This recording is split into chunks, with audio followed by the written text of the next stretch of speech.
Jo ľudia, takže zdravím vás pri dnešnom videu v nejakom neobvyklom prostredí. Možno si vravíte, čo aktuálne, kde teraz som. Som na internete, ale to vôbec teraz nejdeme riešiť. Chcel by som sa povenovať veci, že čo sa stalo, prečo som bol na YouTube takú dlhú dobu neaktívny. Teda neaktívny, streamovať som streamoval, ale bolo to tak viac menej, aby tam nebolo prázdno. Bolo to tým, že som nevedel, čo chcem.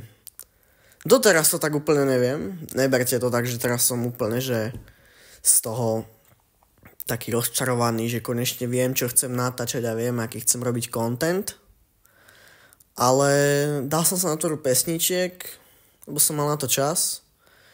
Viem, že veľa ľudí mi neverí, že to robím ja, lebo môj hlas sa s tým nezhoduje. Spieva mi to kamarát Richard Medla, ďakujem ti veľmi pekne. Ja som len tvorca tej hudby. On je spevák a používame na to rôzne filtre, podľa toho, aká to je pesnička, aký viac menej sa tam hlas hodí a tak ďalej a tak ďalej. Ale to neznamená, že tento kanál bude čisto hudobný. Nie, to akože v žiadnom prípade. Však ste mohli vidieť, že na Silvestra o polnoci vyšlo video 2024 končí a 2025 začína. Alebo niečo končí, niečo začína, niečo také. S takým názvom tam niečo bolo 100%. Úplne predposledné video predtým toto bolo. Čo také som k tomu povedal. Bolo to robené narýchlo. Veľmi, veľmi narýchlo. Bol som na chate akorát vtedy a mal som tam notebook, takže tam nebol ani hlas, ani kamera, preto tam ani hudba není.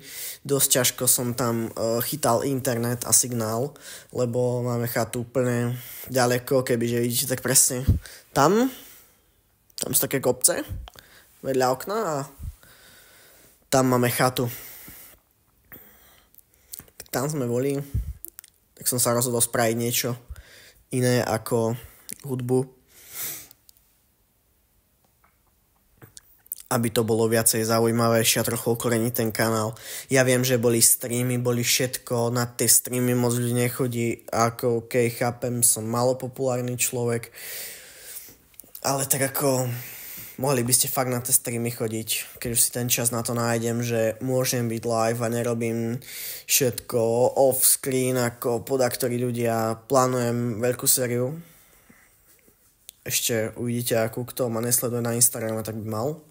Bolo tam storičko, bola tam taká nápoveda malá, ale keďže ma veľa z vás na Instagrame nesleduje, zavinač Oraleska, tuto budete mať, pravdepodobne dosť tu nahore, takto, presne, nad mojou hlavou.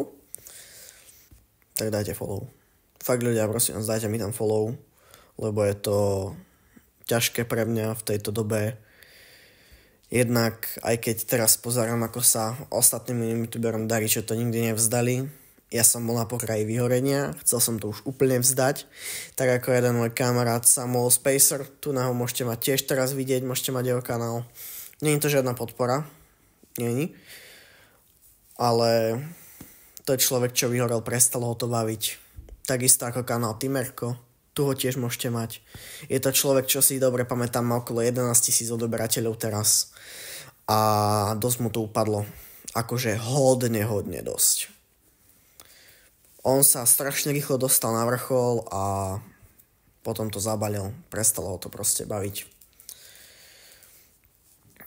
Ako ja mať 11 000 subs, tak rozhodne tvorím ďalej, lebo ten YouTube vás stále ďalej a ďalej doporučuje ostatným ľuďom. A nemám mal zhľadnutia, mal 1000, 12 000 a tak ďalej, že proste tie zhľadnutia tam fakt boli. Je pravda, že väčšinou kanálov tvorili YouTube shorty. To je zase úplne niečo iné. Ja keby sa venujem iba shortom, tak ja som tu milionár. Shorty síce toľko nezarobia ako klasické videá, ale tiež to nejaký ten peniaz prinesie. Dosť by sa tie peniaze teraz hodili, pretože ako napríklad teraz on si kúpil Lamborghini, tak ja by som chcel niečo podobné, ale bol by to Dodge, konkrétne Challenger, buď 2016 alebo 2023, jedno z toho. A keď som tak pozeral, koľko taký Dodge stojí, tak je to okolo 200 000, čo je fakt pálka. Verím, že ani tomu novo Lambo nebolo lacné. To je jasné. Ale proste chcel by som si dať záväzok, tak ako on, že raz to do svojho mesta prinesiem. A pojem tam poriadne spáliť gumy. Ľudia moji, dúfam, že mi v tom pomôžete. Lajkujte, zdieľajte, odoberajte. Nech sa konečne posunieme ďalej z tohto dna, na ktorom sme už pomaly 2,5 roka. 2,5 roka sme ľudia na hranici stále 350 odberateľov. 2,5. Nevieme sa stále to odlepiť. Neviem, čím to je, aj keď som točil content, aj keď som sa snažil robiť daily content. Fakt neviem, čím to je. A predpokladám, že ako teraz príde nová séria, to, čo sa práve teraz chystám urobiť. Už jedno video, mám je to v procese strihania, ale nebudem vám dopredu spoilerovať, o čo ide. Dúfam, že sa na to budete tešiť a že to video dopozeráte až do konca. Fakt vás ľudia prosím, dopozerajte to do konca. Majte sa, čau.